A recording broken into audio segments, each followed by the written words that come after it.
Halo teman-teman, selamat datang kembali dalam Journey Wealth Podcast.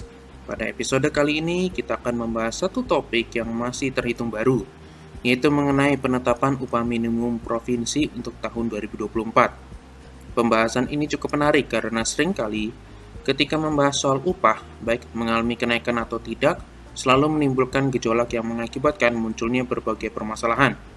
Sebelum lanjut, pastikan untuk subscribe saluran YouTube kami agar tidak ketinggalan konten-konten menarik lainnya. Tanpa berlama-lama, mari mulai pembahasannya. Bagi teman-teman yang belum tahu, pada pertengahan bulan November lalu, sudah ditetapkan adanya kenaikan upah minimum provinsi dari Menteri Ketenagakerjaan dengan berpedoman pada Peraturan Pemerintah Nomor 51 Tahun 2023 yang mengubah Peraturan Pemerintah Nomor 36 Tahun 2021 tentang pengupahan. Menurut Menteri Ketenagakerjaan, Ida Fauzia, kenaikan upah minimum ini adalah bentuk penghargaan kepada teman-teman pekerja atau buruh yang telah memberikan kontribusi bagi pembangunan ekonomi kita selama ini dengan mencakup 3 variabel, yaitu inflasi, pertumbuhan ekonomi, dan indeks tertentu. Sebelum masuk ke pokok permasalahan, mari kita akan membahas 3 variabel yang menjadi acuan penetapan upah minimum provinsi. Untuk inflasi dan pertumbuhan ekonomi mengacu kepada data milik Badan Pusat Statistik mengenai setiap daerah, dalam hal ini berarti provinsi. Perhitungan untuk upah minimum provinsi tahun 2024 sederhananya adalah upah minimum provinsi tahun 2023 ditambah nilai penyesuaian upah minimum provinsi 2024. Nilai penyesuaian ini berasal dari inflasi ditambah dari perkalian antara pertumbuhan ekonomi dengan indeks tertentu. Indeks tertentu adalah kontribusi tenaga kerja terhadap pertumbuhan ekonomi provinsi atau kabupaten atau kota. Ini merupakan variabel dalam rentang nilai antara 0,1 sampai dengan 0,3. Penentuan nilai indeks tertentu berasal dari Dewan Pengupahan Provinsi atau Dewan Pengupahan Kabupaten Kota dengan mempertimbangkan tingkat penyerapan tenaga kerja dan rata-rata atau median upah. Selain itu, hal yang menjadi pertimbangan lainnya adalah faktor-faktor yang relevan dengan kondisi ketenaga kerjaan. Sekarang kita akan masuk ke dalam permasalahan yang sering kali terjadi. Permasalahan tersebut adalah mengenai indeks tertentu yang menjadi persoalan bagi banyak pihak, mulai dari buruh, pengusaha, sampai dengan pihak-pihak lain yang terlibat. Permasalahan yang dibahas adalah mengenai indeks tertentu yang menjadi polemik. Oleh karena itu, pembahasan akan dimulai dari sudut pandang setiap pihak yang terlibat. Segmen pertama, sudut pandang buruh. Pertama, mari bahas mengenai buruh. Menurut Undang-Undang Nomor 11 Tahun 2020 tentang Cipta Kerja, buruh diartikan sebagai setiap orang yang bekerja dengan menerima upah atau imbalan dalam bentuk lain. Artinya, seorang manajer atau karyawan bank, misalnya, sejatinya adalah seorang buruh.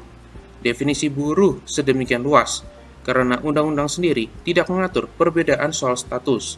Ketika ada hubungan dan perjanjian kerja, maka pihak yang menerima penghasilan disebut buruh. Setelah mengetahui definisi dari buruh, maka terlihat bahwa sebenarnya pengertian ini lebih mengarah kepada setiap orang yang bekerja bagi orang lain, biasanya merupakan pemilik perusahaan. Dengan melihat dari sudut pandang buruh, meskipun terdapat kenaikan upah minimum provinsi untuk tahun 2024, hanya naik sedikit dibandingkan dengan upah minimum provinsi tahun 2023. Sebagai contoh, upah minimum provinsi DKI Jakarta pada tahun 2023 sebesar Rp491.758. Sementara upah minimum provinsi DKI Jakarta untuk tahun 2024 sebesar Rp5.067.381, yang berarti terdapat kenaikan sebesar Rp165.583. Perhitungannya menggunakan rumus yang sudah disebutkan sebelumnya, dengan nilai indeks tertentu sebesar 0,3 yang merupakan nilai tertinggi sesuai dengan peraturan. Bila dihitung persentase kenaikan upah minimum Provinsi DKI Jakarta, maka hanya meningkat 3,3% yang menurut pihak buruh cukup rendah. Bila melihat data dari Badan Pusat Statistik atau BPS untuk inflasi year on year Provinsi DKI Jakarta sebesar 2,08% pada bulan Oktober 2023. Dan memang jika dibandingkan, maka kenaikan upah minimum provinsi terdengar logis dan masuk akal. Tetapi yang menjadi permasalahan adalah bahwa adanya volatilitas dari harga pangan yang membuat kemungkinan inflasi bisa lebih tinggi dengan kondisi cuaca dan persediaan pangan saat ini. Tentunya hal tersebut masih belum bisa memberikan kesejahteraan secara besar bagi para buruh. Bila melihat pertumbuhan ekonomi untuk wilayah DKI Jakarta, periode kuartal 3 tahun 2023 secara year on year tumbuh sebesar 4,93% dibandingkan periode yang sama tahun sebelumnya. Dengan menggunakan contoh wilayah DKI Jakarta, sebenarnya bisa dilihat bahwa tuntutan dari pihak buruh adalah ingin ada kenaikan upah minimum provinsi berdasarkan tingkat inflasi dan pertumbuhan ekonomi. Bahkan ada tuntutan untuk meningkatkan upah minimum provinsi sebesar 15%, yang sebenarnya cukup tinggi. Dengan data-data tersebut, tentunya dari sudut pandang buruh memang benar perlu adanya peningkatan yang lebih tinggi terhadap upah minimum provinsi dibandingkan dengan yang telah ditetapkan saat ini. Tentunya kenaikan upah minimum provinsi akan memberikan kesejahteraan bagi para buruh sehingga bisa semakin meningkatkan produktivitas dalam pekerjaan dan berdampak kepada perekonomian yang semakin baik. Maka dari itu, pertanyaannya adalah, apakah memang benar demikian? Jawabannya akan dibahas pada segmen terakhir. Segmen kedua, sudut pandang pengusaha. Kemudian kita akan membahas mengenai sudut pandang pengusaha. Menurut Undang-Undang Nomor 13 Tahun 2003 tentang Ketenagakerjaan, pengusaha adalah 1. Orang perseorangan, persekutuan, atau badan hukum yang menjalankan suatu perusahaan milik sendiri. 2. Orang perseorangan, persekutuan, atau badan hukum yang secara berdiri sendiri menjalankan perusahaan bukan miliknya. 3. Orang perseorangan, persekutuan, atau badan hukum yang berada di Indonesia mewakili perusahaan sebagaimana dimaksud dalam pengertian sebelumnya yang berkedudukan di luar wilayah Indonesia. Dari pengertian mengenai pengusaha, berarti bisa disimpulkan sebagai pihak yang memberi kerja bagi orang lain yang disebut buruh. Tentunya dengan mengambil sudut pandang pengusaha, bila dilihat secara ekonomi, berarti kenaikan upah minimum provinsi menunjukkan peningkatan beban baik secara langsung maupun tidak langsung. Pandangan ini bisa dianggap cukup kontroversial bila hanya melihat secara nilai ekonomi, sehingga perlu melihat bagaimana sudut pandang yang diambil oleh pengusaha secara representatif. Menurut Asosiasi Pengusaha Indonesia atau APindo, kenaikan upah minimum provinsi untuk tahun 2024 masih dalam batas ideal. Walaupun memang dampak kenaikan upah akan berbeda berdasarkan setiap daerah. Ketua Umum APindo Sinta Kamdani mengatakan dengan kenaikan UMP tahun 2024 tadi tak begitu berdampak pada perusahaan. Hanya saja karena besaran kenaikannya berbeda-beda, maka dampaknya pun berbeda-beda. Kendati begitu, Sinta mengatakan perumusan kenaikan UMP tahun 2024 ini cukup proporsional dengan landasan pada Peraturan Pemerintah Nomor 51 Tahun 2023. Sesuai dengan fungsi strategis upah minimum dalam stabilitas perekonomian nasional, faktor keputusan berinvestasi, reformasi struktural perekonomian jangka panjang, dan bentuk peran negara dalam memberi perlindungan kepada pekerja, kami di APindo menilai bahwa formula perhitungan UMP 2024 dengan mengacu pada Peraturan Pemerintah Nomor 51 Tahun 2023 bersifat lebih ideal dibandingkan dengan aturan sebelumnya atau PP Nomor 36 Tahun 2021. Setelah UMP naik di setiap provinsi, Sinta meminta setiap pihak menghormati keputusan yang diambil. Menurutnya, dengan adanya penetapan ini, bisa memberikan kepastian hukum dalam menjalani usaha dan berinvestasi di Indonesia. Kami juga berharap tidak ada politisasi isu penentuan upah minimum, khususnya dalam tahun politik yang berpotensi membawa implikasi negatif terhadap iklim investasi dan adanya law enforcement bagi provinsi yang tidak menetapkan UMP 2024 berdasarkan PP Nomor 51 Tahun 2023. Sumber yang diperoleh berasal dari liputan6.com dan bisa dilihat bahwa secara umum pihak pengusaha menyetujui kenaikan upah minimum provinsi untuk tahun 2024 yang dirasa ideal. Walaupun demikian, ada beberapa catatan yang menjelaskan 4 poin, yaitu pertama, kewenangan lebih luas bagi Dewan Pengupahan Daerah, kedua, penguatan Dewan Pengupahan Pusat dan Daerah, ketiga, penentuan indeks tertentu menyesuaikan kondisi ketenagakerjaan setiap daerah, dan keempat, menjadi dasar ketentuan setiap daerah untuk mencegah kesenjangan upah minimum antar provinsi. Berdasarkan dari pembahasan yang telah dijelaskan, maka terdengar cukup logis dari sudut pandang pengusaha bahwa dengan kenaikan tersebut masih cukup masuk akal dan bisa diterima. Namun pertanyaannya adalah, apakah berarti kebijakan tersebut lebih mendukung pengusaha dibandingkan buruh? Akan kita bahas dalam segmen akhir. Segmen ketiga, sudut pandang pemerintah. Dalam segmen ini akan membahas mengenai sudut pandang pemerintah terhadap upah minimum provinsi. Tentunya pemerintah perlu mempertimbangkan kondisi ekonomi secara nasional dan juga kepentingan-kepentingan yang dimiliki oleh pihak buruh maupun pengusaha. Tentunya pemerintah harus mempertimbangkan berbagai aspek dalam menentukan kebijakan yang akan berpengaruh terhadap kondisi perekonomian khususnya untuk tahun 2024. Menurut Menteri Ketenagakerjaan Ida Fauzia menyatakan, kenaikan upah minimum dapat mendorong peningkatan daya beli masyarakat yang pada akhirnya berdampak terserapnya barang dan jasa yang diproduksi oleh pengusaha, sehingga perusahaan ikut berkembang dan mendorong terbukanya lapangan kerja baru. Selain itu, menurut Ida, dengan adanya ketentuan pengupahan sebagaimana diatur dalam PP Nomor 51 Tahun 2023, maka akan menciptakan kepastian berusaha bagi dunia usaha dan industri, sehingga keberadaan PP ini diharapkan juga akan mewujudkan sistem pengupahan yang berkeadilan di perusahaan. Salah satunya dengan penerapan struktur dan skala upah.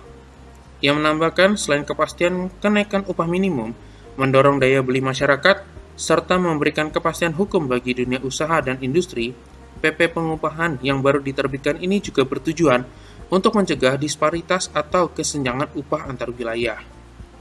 Bila mendengar dari apa yang dikatakan oleh Menteri Ketenagakerjaan, kenaikan upah minimum provinsi ini dapat meningkatkan daya beli masyarakat yang sejalan dengan fungsi upah, di mana pemerintah melihat bahwa upah menjadi tolak ukur hidup masyarakat, sehingga perlu merumuskan besaran upah yang sesuai dengan iklim usaha yang harmonis, serasi, mantap, tentram, dan dinamis.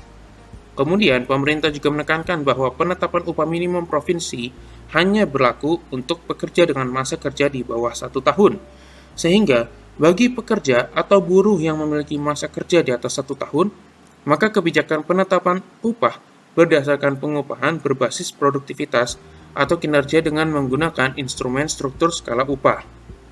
Sepertinya kurang kalau tidak membahas mengenai struktur skala upah itu sendiri. Struktur skala upah disusun dengan memperhatikan golongan, jabatan, masa kerja, pendidikan, dan kompetensi pekerja. Hal itu ditetapkan oleh pimpinan perusahaan dalam bentuk surat keputusan, yang otomatis akan berlaku bagi setiap pekerja yang mempunyai hubungan kerja dengan perusahaan bersangkutan. Secara umum, ada 3 metode penyusunan struktur skala upah, yaitu metode ranking sederhana, metode 2 titik, dan metode poin faktor.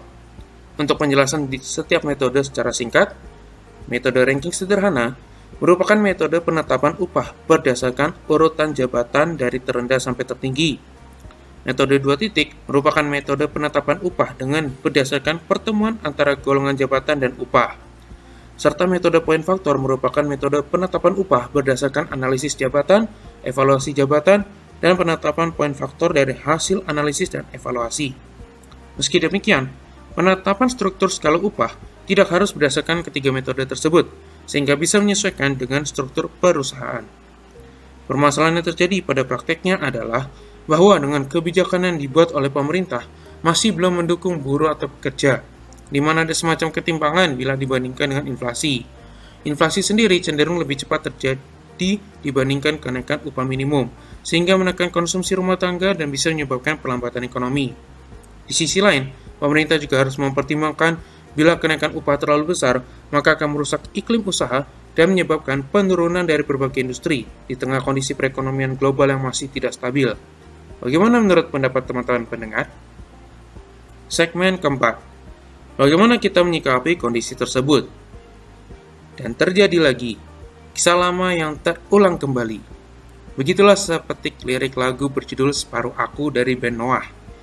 Mungkin itu juga bisa dikatakan sebagai hal yang sama dengan penetapan upah minimum provinsi setiap tahunnya, yang selalu memiliki ketidakpuasan dan ancaman melakukan mogok nasional.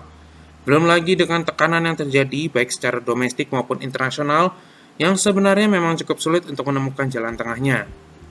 Lalu bagaimana dengan kita sebagai para pekerja atau buruh? Apakah kita harus ikut mogok nasional juga? Setelah mendengar sudut pandang yang dimiliki oleh pihak buruh, pengusaha, dan pemerintah, apa yang sebaiknya harus kita perbuat? Teman-teman pendengar sekalian, kita sebenarnya tidak terlalu memiliki banyak pilihan. Sebagai seorang pekerja, kita bekerja untuk orang lain dan gaji atau upah yang kita terima hanya bisa meningkat bila berdasarkan produktivitas, koneksi, dan kemampuan negosiasi. Saya merasa bahwa daripada kita memikirkan hal-hal mengenai perubahan kinerja dan sejenisnya, lebih baik kita berfokus untuk bekerja, meningkatkan kemampuan dan pengetahuan finansial, dan berfokus kepada tujuan keuangan kita masing-masing. Apakah dengan kenaikan upah minimum sebesar 15% dapat meningkatkan kesejahteraan? Sudut pandang mana yang digunakan untuk mengukur kesejahteraan? Apakah melalui kepemilikan barang? Atau sekedar pemenuhan kebutuhan dasar? Saya ingin mengajak teman-teman pendengar untuk merenungkan sebentar mengenai perjalanan keuangan kita masing-masing. Apakah seandainya benar-benar terjadi kenaikan 15% upah minimum dapat membuat teman-teman semakin sejahtera? Bagaimana dengan pengelolaan keuangan selama ini? Apakah masih mengalami kesulitan dalam hal mengelola uang? Saya hanya menekankan bahwa kenaikan upah minimum tidak serta-merta dapat meningkatkan kesejahteraan kita masing-masing, melainkan lebih kepada bagaimana kita semua mengatur keuangan kita dengan baik. Lalu, apakah berarti dengan kenaikan upah tersebut menguntungkan pengusaha? Bisa ya, bisa juga tidak. Tergantung dari bagaimana kondisi perusahaan masing-masing. Memang sebenarnya, kenaikan yang diterima cukup kecil bila dibandingkan dengan kenaikan harga-harga saat ini. Oleh karena itu, saya merasa perlu adanya titik temu yang dapat diambil oleh para pemangku kepentingan dengan melakukan kompromi. Tentunya untuk kepentingan bersama, pemerintah, pengusaha, dan serikat buruh lebih baik mencoba lebih bijak untuk kepentingan bersama. Demikian podcast terkait dengan upah minimum provinsi. Ketika teman-teman mendengarkan, seharusnya pengumuman mengenai upah minimum kabupaten dan kota sudah ada. Terima kasih telah mendengarkan sampai selesai. Jangan lupa untuk like, share, dan subscribe saluran YouTube kami, agar tidak ketinggalan konten-konten menarik seputar keuangan pribadi. Sampai jumpa lagi dalam konten-konten keuangan lainnya.